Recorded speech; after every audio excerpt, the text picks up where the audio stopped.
La nevera del muerto.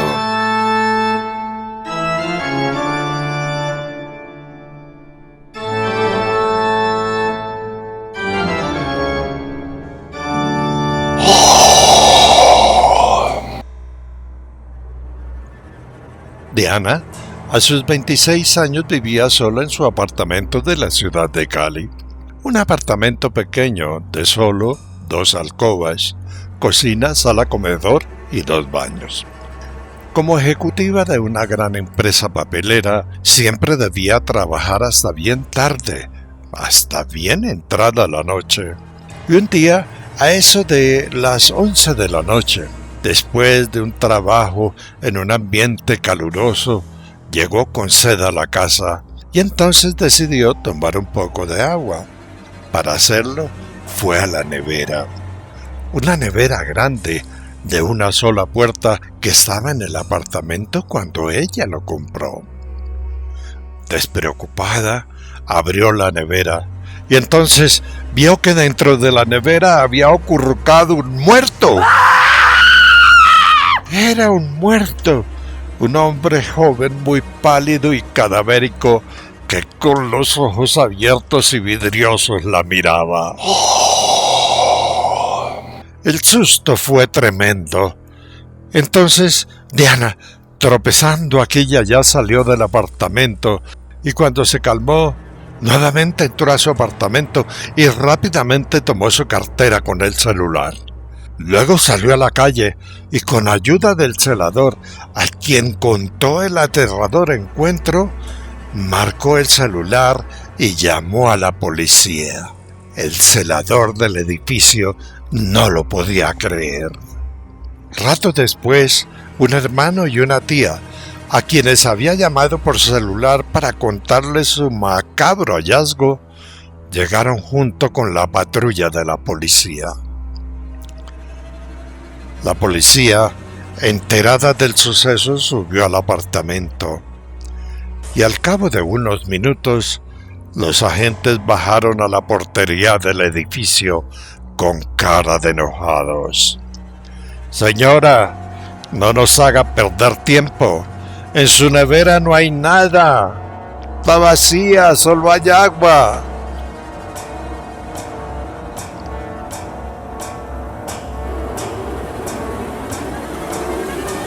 Aterrada, Diana subió y efectivamente en la nevera solo había una jarra de agua y algo de verduras.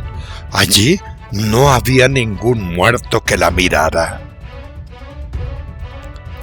¡Ay! El susto fue tan tremendo que esa noche la tía y el hermano se quedaron para acompañarla. Todos le decían que la visión del muerto seguro era producida por el cansancio y el estrés que le provocaba su trabajo. Los días pasaron y el asunto se olvidó. Sin embargo, Diana, cada vez que abría la nevera, lo hacía con temor. Y es que a altas horas de la noche, uno nunca sabe qué puede encontrar en la nevera.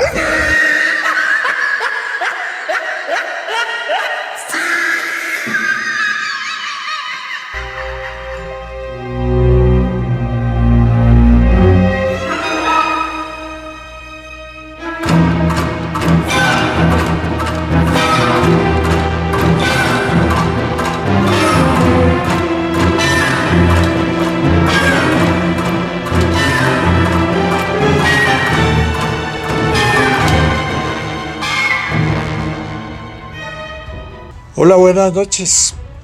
Para mí es un verdadero placer recibirlos en esta noche de cuentos o cuentos de la noche. Iniciamos con un tema bastante espantoso. ¿Alucinación? ¿La nevera de quién era? ¿Qué pasó con esa nevera? Algo ocurrió allá en la ciudad de Cali a esta niña que vio un muerto en la nevera. Cosa extraña, cosa rara. Agradecemos mucho sus comentarios, agradecemos mucho su participación y las ayudas que de una u otra manera nos están brindando para continuar nuestro trabajo. Estamos larguitos de tiempo, entonces vamos de una vez con el tema. Por allá en la costa pacífica hay muchos yates de Panamá, de la gente que principalmente trabaja en los bancos de Panamá, que son muy famosos en el mundo. Y a estas personas les gusta navegar y practican mucho la pesca. Van con sus yates, van con sus cañas de pescar, con sus arpones, equipos de buceo, y pues pasan fines de semana, una semana o vacaciones ejerciendo esta actividad. Una actividad que para ellos es muy placentera. Pues bien, hubo un grupo de estos jóvenes o de estos señores que les gusta la pesca submarina. Veamos una historia, un cuento con ovnis, algo que pasó por allá en el Océano Pacífico. Veamos. Encuentro submarino. Era el año 2008 y ocurrió en la ribera rocosa y submarina del Chocó Norte colombiano, en el Océano Pacífico. El velero de recreo, cuando había viento a favor, navegaba con una sola vela que lo impulsaba, y cuando no había viento, era apoyado por un motor diésel. Los pasajeros, 6 hombres en total, eran buzos aficionados que gustaban de la navegación y de la pesca submarina. Habían partido de Ciudad de Panamá y se habían adentrado en las aguas de Colombia a unos 2 kilómetros de la costa. Según el sonar o el radar submarino, descubrieron por esa zona una eminencia submarina que no figuraba en la carta de navegación que les servía de guía. Una carta de navegación o mapa que no incluía ese bajo o esa tierra de baja profundidad. Y esto les llamó la atención porque esa tierra estaba a solo 17 metros de profundidad. Felices por el hallazgo, decidieron bucear. 4 descendieron a las aguas del Pacífico y 2 se quedaron en el velero, atendiendo el buque o el barco y para estar pendientes o vigilantes de sus compañeros en el agua. Los 4 que descendieron rápidamente llegaron al fondo, a una planicie de rocas puestas unas encima de otras que daba forma a muchísimas oquedades, y en ellas no vieron nada de vida. Y como no observaron peces ni una buena presa para sus arpones, se dedicaron a curiosear. Entonces se dieron cuenta que en las oquedades de las rocas había muchos peces durmiendo. Todos estaban recostados y estaban reposando. Jugando, trataron de despertarlos, pero los animales permanecían dormidos. Algunos movían sus bocas para respirar, otros apenas los miraban. Levantaban sus cabezas para observarlos. Unos 10 minutos o tal vez más después de haber iniciado aquel aburrido buceo, por señas acordaron estar bajo el agua unos 5 minutos más y luego subir. Buceando con pereza, se movieron por aquí y por allá. No había nada, solo rocas. Entonces vino lo extraño. De pronto vieron que los peces dormidos despertaban y que de inmediato salían nadando como asustados en todas direcciones. El fondo, increíblemente, se llenó de peces que huían. Entonces escucharon bajo el agua un sonido penetrante y en aquel momento vieron que las rocas del fondo se movían con gran estrépito,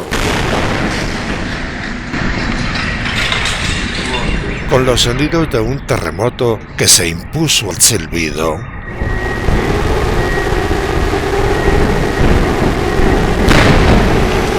el agua submarina se movía y ellos se mecían.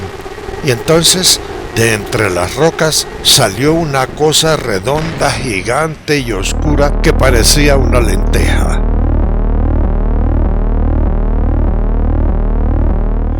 Esa cosa ascendía debajo de ellos.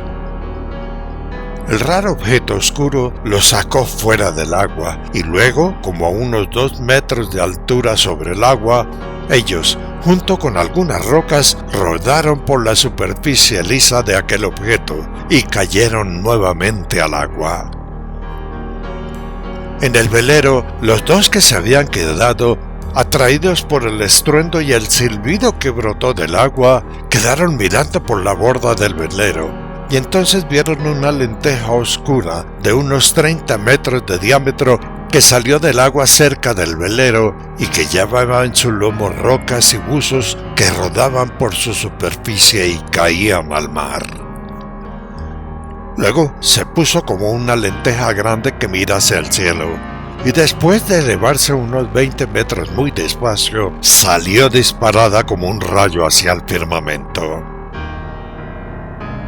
Después de la experiencia, los 6 buzos recogieron sus corotos, prendieron el motor diésel y a toda velocidad salieron del lugar. Salieron con rumbo a Ciudad de Panamá. Ellos nunca más volvieron a este misterioso lugar, un sitio cercano a Cabo Marzo, en el Chocó colombiano. ¿Qué fue lo que vieron en esa zona de Cabo Marzo? Ya hemos presentado 2 historias de toda esa zona del Pacífico. Historias que se pierden muchas veces porque son lugares muy alejados. Pero vamos a un lugar más cercano. Un lugar que queda aquí en Tunja, en el departamento de Boyacá. Tunja es la capital de Boyacá.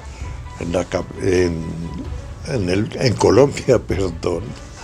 Bueno, la siguiente historia tiene mucho de real.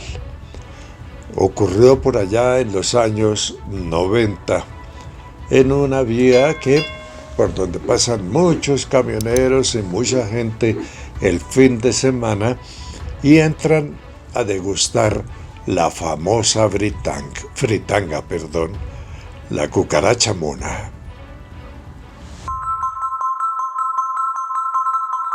La cucaracha mona. Por allá en un barrio, a las afueras de Tunja, la capital del departamento de Boyacá, en Colombia, la señora Carmen tenía una venta de fritanga colombiana.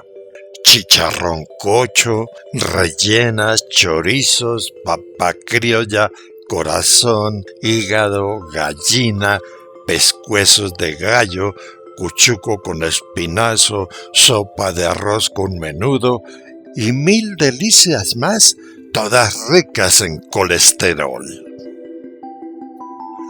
El puesto estaba construido en un lote que tenía un armazón de palos de eucalipto y sobre ella habían colocado tejas de zinc para dar forma a un salón con mesas y butacas.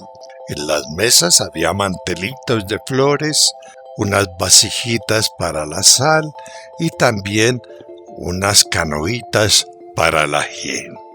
A un lado del gran salón había una cocina con un fogón de leña y sobre ella ollas, pailas y bandejas que exhibían las delicias culinarias.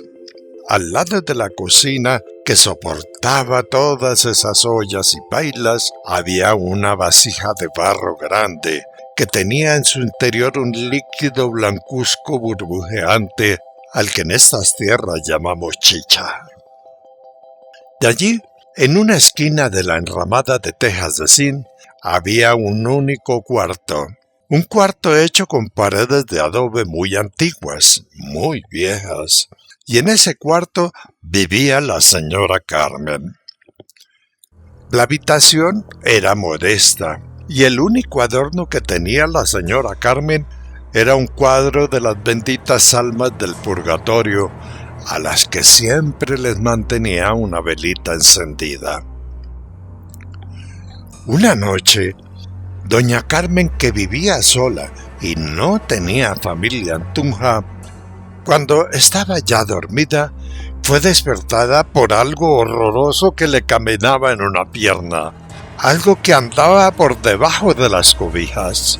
Asustada, prendió la luz de la mesita de noche, levantó las cobijas y, horrorizada, vio una gran cucaracha inmunda de color amarillo que, al sentirse descubierta, saltó de la cama y fue en dirección hacia un rincón de la habitación donde no había muebles.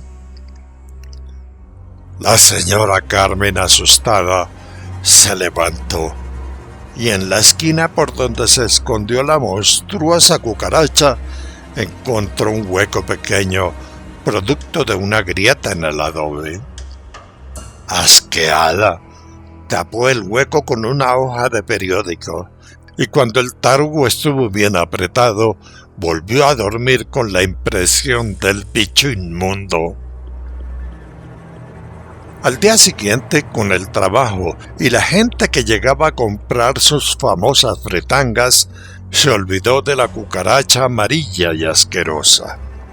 Pero fue un olvido pasajero, porque la noche siguiente nuevamente despertó con la inmundicia caminándole debajo de las cobijas. Entonces, aterrada, despertó, prendió la luz, destapó, y la cucaracha amarilla gigante inmunda nuevamente corrió hacia su hueco. Pensando en matarla, fue a ver, y el tarugo de periódico que había colocado la noche anterior había desaparecido. Entonces colocó un trapo, un delantal viejo y sucio que tenía, apretándolo contra el hueco. Luego colocó una butaca acostada para apretarlo aún más. Al día siguiente, armada con un martillo y un destornillador, fue a la esquina de la habitación. Quitó la butaca y el trapo y comenzó a romper el hueco para agrandarlo y echar por allí un vistazo. Y al mismo tiempo, después de abrirlo, colocar un insecticida para matar a la inmundicia. No había dado 3 martillazos a la pared cuando un pedazo grande de adobe se desprendió y entonces se abrió un hueco grande. Ayudada por una linterna, miró el hueco y entonces vio a unos 15 centímetros del suelo algo que iluminaba con un refulgente color amarillo. La cucaracha amarilla inmunda y grande no se veía. Entonces, doña Carmen fue por un palo de escoba y luego, pensando que era la cucaracha, metió la punta y hurgó la cosa amarilla refulgente. Al sentir el ruido de metal, quedó extrañada. Miró más con la linterna y entonces, decidida, abrió o amplió el hueco. Y ¡oh, sorpresa! Allí había una ollita de cobre y adentro de la ollita de cobre había muchas monedas de oro antiguas. ¿Qué es esto, por Dios? Es una huaca. Entonces, sorprendida por su encuentro, durante largo rato, sentada en el suelo, con el delantal que le había servido para tapar la grieta, limpió la olla y las monedas. No eran muchas, pero sí eran grandes. Aterrada por esta riqueza que había encontrado, cogió y guardó las monedas en una cartera grande de cuero que ella tenía, y la olla de cobre la puso sobre una mesita. Después tapó el hueco con una mesita y otros trastos en el piso, y finalmente fue y metió la cartera debajo de la almohada y esa noche no durmió. A ella le habían contado que cuando alguien encuentra oro, lo mejor es llevarlo al Banco de la República de Colombia, en Bogotá, y que allí le cambiarían el oro por dinero. Dicho y hecho, al día siguiente, muy temprano, aferrada a su cartera, la señora Carmen llegó a Bogotá. Y allí, luego de muchas explicaciones y de hablar con una persona y con otra, por fin le dieron su cantidad. A esa cantidad le habían descontado el impuesto de ganancia ocasional. Y entonces le entregaron una cuenta con una consignación de 500,000 pesos de la época. Una vez estuvo en Tunja, muy contenta y feliz comenzó a hacer planes. Esa noche la cucaracha no apareció. Ella estuvo pendiente para ver si por si acaso le señalaba otra riqueza. Los días pasaron y la tal cucaracha amarilla asquerosa gigante no apareció. Entonces tomó una decisión. Cerró el chuzo o la fritanguería y se fue a vivir a Sogamoso. Y allí compró una buena casa y puso un restaurante. Un restaurante bonito. Y en esa historia el dicho se cumple: al que le van a dar, le guardan.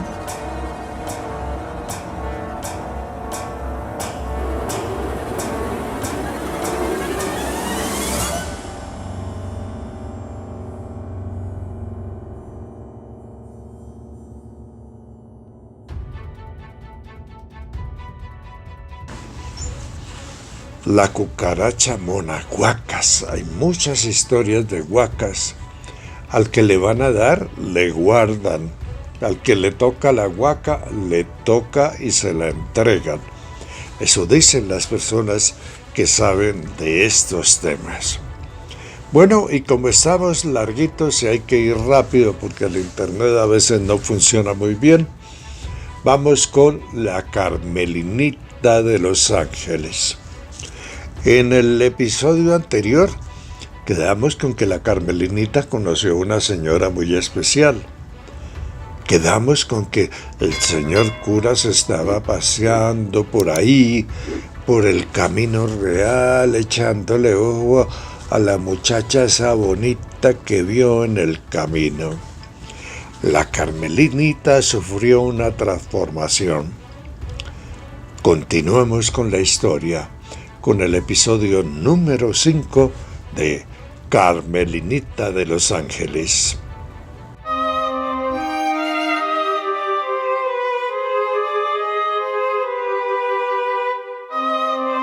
Carmelina de Los Ángeles, quinta parte.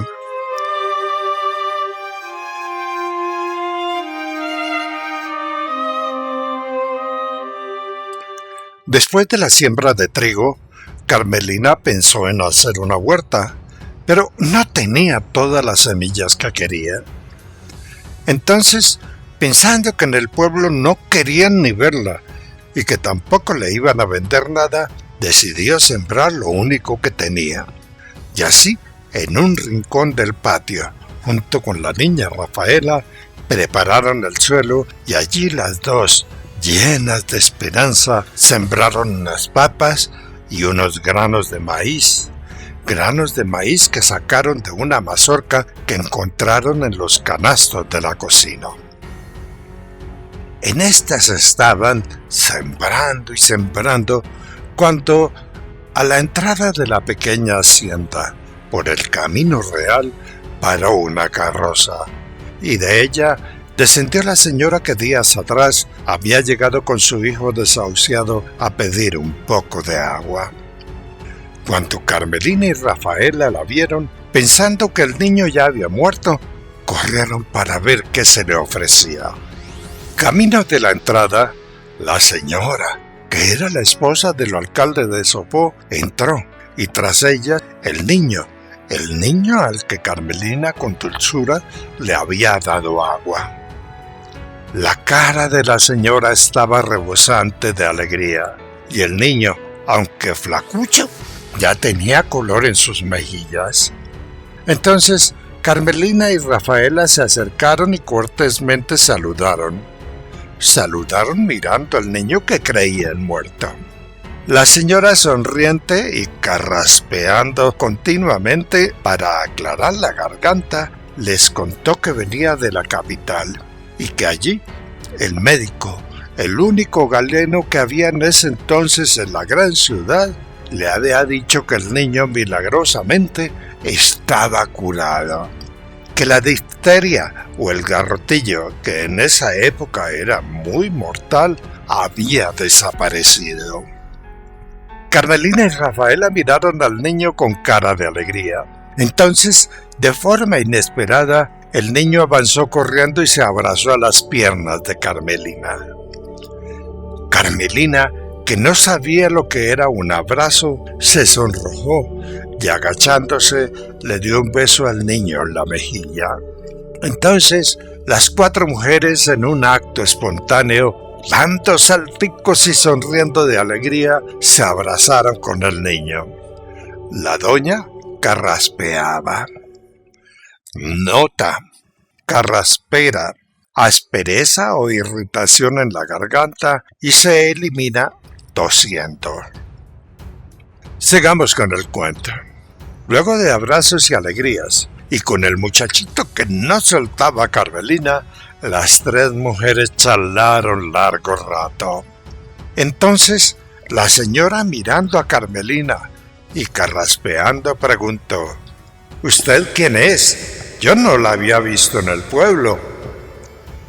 Carmelina, asustada por su historial violento, el destierro y la excomunión que le dieron después de pegarle al señor cura, por un momento guardó silencio. Luego, levantando la cara con sonrisa humilde y de pecado, le contó a la señora que ella era Carmelina, la hija del gascón desterrado. La señora, muy seria, dio un paso atrás, la miró de arriba abajo y dijo: «Con razón que esa ropa que tienes puesta te queda tan ancha. De verdad que estabas muy gorda». Carmelina, sorprendida y con vergüenza, con las manos agarró los bordes del vestido súper ancho y lo apretó en la cintura, tratando de hacerlo ver más delgada. La señora sonreía y luego de carraspera dijo: «No importa, mañana vengo con una costurera para que arregle toda tu ropa». Carmelina, admirada, le dijo que no, que gracias, que ella era muy pobre y que no tenía con qué pagar una costura. La señora, sonriendo con amabilidad, le dijo que no se preocupara, que ella iba a pagar. Luego, sin mencionar al gascón y su destierro, preguntó: «¿Tienes de casualidad un poco de agua para pasar esta carraspera?» Carmelina, acostumbrada a que siempre le dieran atenciones, nunca pensó en tal cortesía. Entonces, Rafaela, que no perdía palabras, corrió de inmediato por el agua. Un momento después, Rafaela llegó con el agua y luego la señora, tomándola, dio las gracias. Y así, la señora, después de mirar la huerta sin sembrar toda y el cultivo de trigo recién plantado, se despidió, y el niño, que no quería separarse de Carmelina, por fin accedió a partir con su mamá. La carroza se fue y la oscuridad llegó. Aquella noche, alumbradas débilmente por un mechero de aceite, Carmelina y Rafaela, que dormían en el mismo cuarto, en camas separadas, se recostaron en sus literas. Carmelina, antes de dormir, pensó en cómo era su vida y cómo había cambiado. Pensó en sus padres, en el destierro y en los largos sufrimientos. Y entonces se dio cuenta que era como si nada de eso hubiera existido, que era como un pasado borroso y olvidado. Rafaela, mirándola, sonrió y luego de un soplo apagó el mechero de aceite ubicado a un lado, sobre un cajón de madera. Y así, las dos mujeres durmieron tranquilas en aquella noche de Sopó, en tiempos de colonia, cuando gobernaba el rey Fernando VI de España.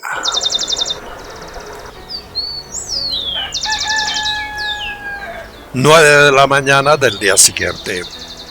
Después de un desayuno de guadepanela y arepas de maíz pilado, Rafaela y Carmelina, que se habían levantado a las 5 de la madrugada y como ya habían trabajado en la cocina y en la huerta, se sentaron en la banca frente a la casa para tomar el algo o las medias nueves, una merienda frugal que les ayudaría a reponer fuerzas.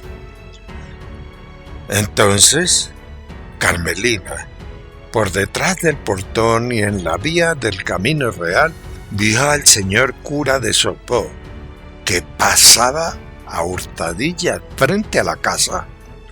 El cura desfilaba mirando a Carmelina, y cuando se dio cuenta que la joven que le inquietaba lo veía, rápidamente miró hacia otro lado y siguió su camino con paso rápido. El cura aún no tenía ni idea de quién era la hermosa mujer vestida con ropas que le quedaban muy anchas. En esa época la pequeña hacienda de los Gascón quedaba a casi 1 kilómetro del pueblo, y Carmelina, pensando en qué hacía el cura tan lejos del pueblo, siguió tomando su merienda. Ese día, un poco más tarde, llegó nuevamente a la casa la carroza de la señora, y en ella venían el niño y una señora como de 40 años, ya muy vieja para su época. Era una mujer reservada o de poco hablar, que tenía en su cuello, en la garganta, un incipiente coto, una bola a la que hoy llamamos bocio, un agrandamiento de la glándula tiroides que antiguamente era muy común entre la población. Carmelina y Rafaela saludaron cortésmente. El niño de inmediato se abrazó a Carmelina y entonces la doña, acercándose a Carmelina, le dijo en el oído: «Ella es la costurera. No sabe quién eres. No le digas nada. Es mejor que en el pueblo no se enteren». Carmelina, agradecida, agachó la cabeza en cortesía y guardó silencio. Entonces, Carmelina, junto con la costurera, la señora, el niño y Rafaela, fueron a la pequeña salita de la casa, y allí, al entrar, la doña vio sobre la mesa y sobre una caja de pintura la diadema de oro con brillantes, y entonces, a escondidas de la costurera, la tomó y le preguntó en secreto a Carmelina: «¿Y esta diadema?». Carmelina le contó que era un regalo que le dieron cuando tenía 15 años. La doña miró la diadema y nuevamente preguntó: «¿La vendes?».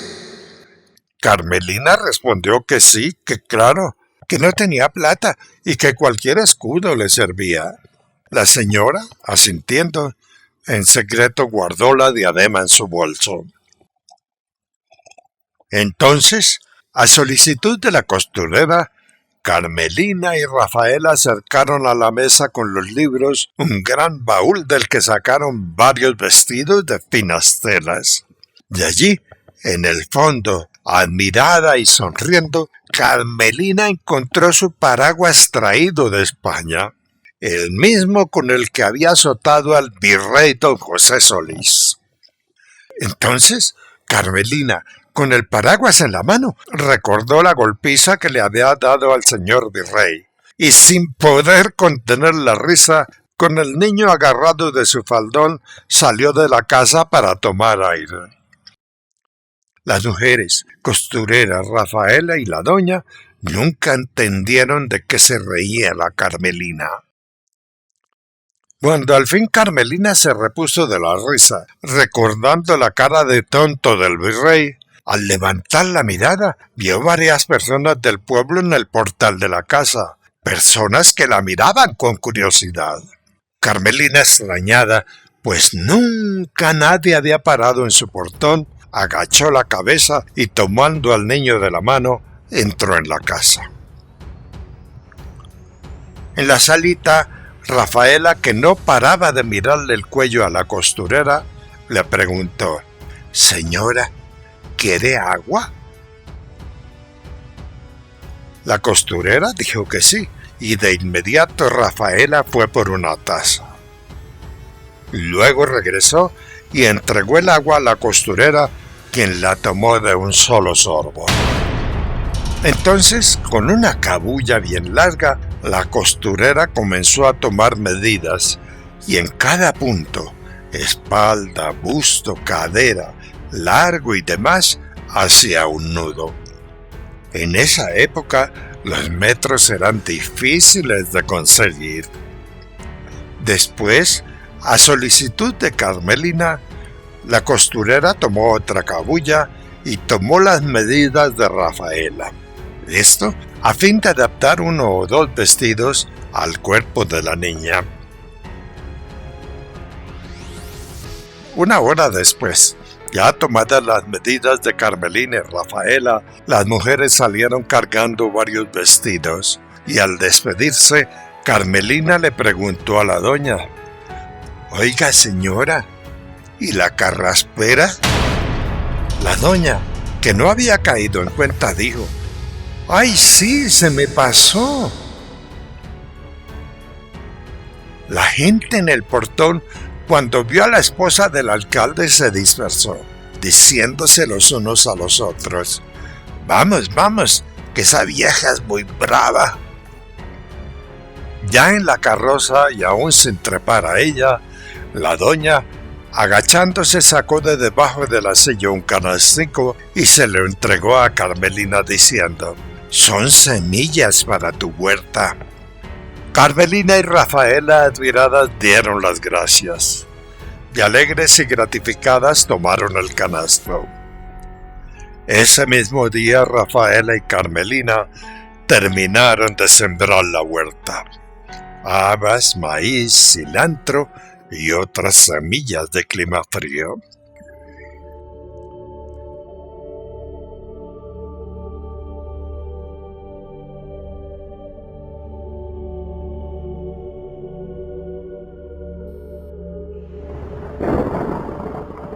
Al caer la tarde, el cielo amenazaba lluvia, y el silencio y la neblina invadieron los bosques y selvas de Sopó. El cielo se oscureció. Entonces, a lo lejos, comenzó la tormenta. Los relámpagos alumbraban. En ese momento, corriendo porque comenzó a lloviznar, las dos mujeres fueron a la letrina para hacer chichi, y luego rápidamente entraron a la casa. En ese momento, la lluvia arreció. Grandes gotas caían y golpeaban y hacían ruido junto con los truenos.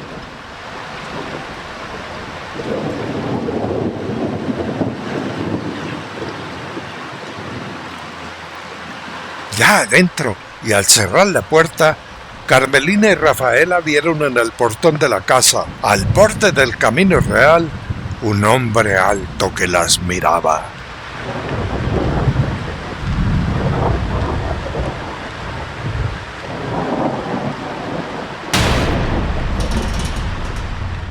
Este cuento continuará. Carmelinita de Los Ángeles, la historia continuará. Yo la tengo escrita en un libro desde hace bastante rato, pero la estoy pasando para que ustedes la vean. Es un libro que no publiqué y que creo que nunca voy a publicar. Bueno, En el comienzo del programa y ya para cerrar, ustedes vieron o escucharon en el cuento el encuentro submarino con un ovni gigante como de 30 metros. Escucharon en el cuento que los peces estaban durmiendo, ¿cierto? La gente no cree que los peces duerman. Sobre todo dice, pero ¿cómo hacen para dormir si no tienen párpados? Alguna vez buceando en San Andrés, madrugábamos a bucear y pues ya estaban saliendo los primeros pececitos. Íbamos con nuestras cámaras cuando de pronto encontramos a este señorito pescado a las 7 de perdón, no se dice pescado cuando lo sacan. Encontramos a este señorito pez acostado durmiendo. Ahí lo tienen ustedes, ahí lo pueden ver. Bien rico, bien perezoso, levanta la cabecita y nos mira como quien dice, ay, dejen dormir, no molesten. Los peces duermen y como algunos tienen el hábito de aferrarse a algo, meterse debajo de una roca o pegarse a los corales, las cabezas de coral y acostarse ahí para descansar, para dormir. Y este dormilón pasó casi toda la mañana ya, quién sabe, seguro se trasnochó en la discoteca del arrecife de coral. Bueno, ya se llegamos el lunes, este lunes que viene, tenemos el Guachimán, el maniquí Guachimán. Estamos compilando toda la serie de cuentos en una sola línea. Cuentos separados, cuentos mejorados, para que nuestros miembros tengan acceso a ellos fácilmente. El lunes, el maniquí Guachimán para los miembros de nuestro canal. A todos ustedes, muy amables por su compañía, muy gentiles, mucho frío en esta tierra, mucha lluvia, pero de todas maneras, ahí vamos con este encierro tan horrible, Dios mío. Muy amables, muy gentiles. Gracias.